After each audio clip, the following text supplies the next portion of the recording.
नमस्कार ESPN 9 news आप देख रही हैं। आपके साथ मैं हूं अक्षय कपाल। आम चुनाव शुरू हो चुके हैं। 19 अप्रैल आज तारीख है और 7 चरणों में देश के 18वीं लोकसभा के आम चुनाव शुरू हुए हैं। पहला चरण आज शुक्रवार को शुरू हो गया।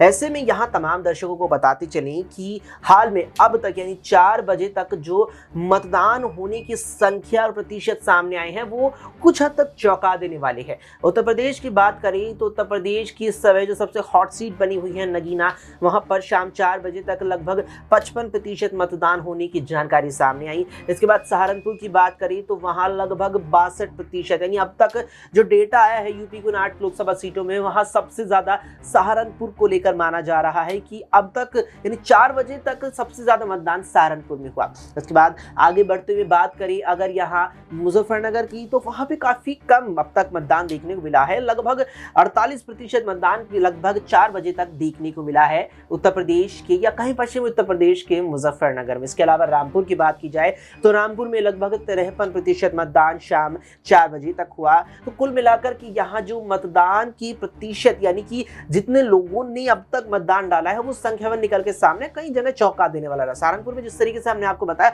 लगभग 65% मतदान 4 बजे तक हो गया और अनुमान लगाया जा रहा है कि 80% तक यहाँ मतदान सहारनपुर में हो सकता है। बता दें कि सहारनपुर का जिक्र इसलिए लगातार हो रहा है क्योंकि वहां पर इंडिया गठबंधन की ओर से इमरान मसूद इस बार चुनाव लड़ रहे हैं। इमरान मसूद ने इससे पहले भी लोकसभा चुनाव लड़ा, लेकिन इस बार इंडिया गठबंधन और समाजवादी पार्टी का साथ होने के चलते वो जीत के प्रबल दावेदार सहारनपुर संसदीय क्षेत्र से माने जा रहे हैं। अब देखना होगा यहाँ पर कि कैसा वो प्रदर्शन कर दिखाते, कितना जनता उन पर विश्वास करती है और कितना यहाँ बड़ा झटका बीजेपी को मिलता है। इसके अलावा अगर अन्य संसदीय क्षेत्रों की बात की जाए तो नगीना भी इस समय काफी जोरों शोरों से चर्चा में है। नगीना में देखिए कहीं ना कहीं जिस तरीके से उत्तर प्रदेश की 17 लोकसभा सीटें आरक्षित हैं उनमें से एक नगीना भी आती है और नगीना का जो जातीय समीकरण है वो हार जीत की इस फैसले में बड़ी अहम भूमिका अदा करता है। बता दें नगीना में 16 लाख रजिस्टर्ड मतदाता हैं जिसमें से करीब 7 लाख मुस्लिम समाज के मतदाता, इसके अलावा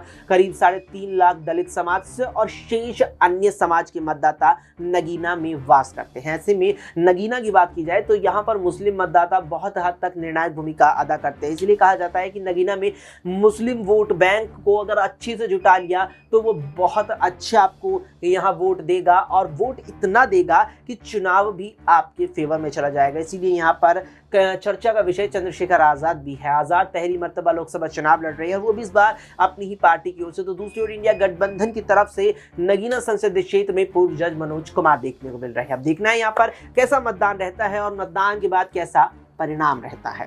फिलहाल के लिए इस वीडियो में इतना ही। देश और दुनिया की तमाम खबरों को लेकर अपडेट रहने के लिए देखते रहें एसपीएन 9।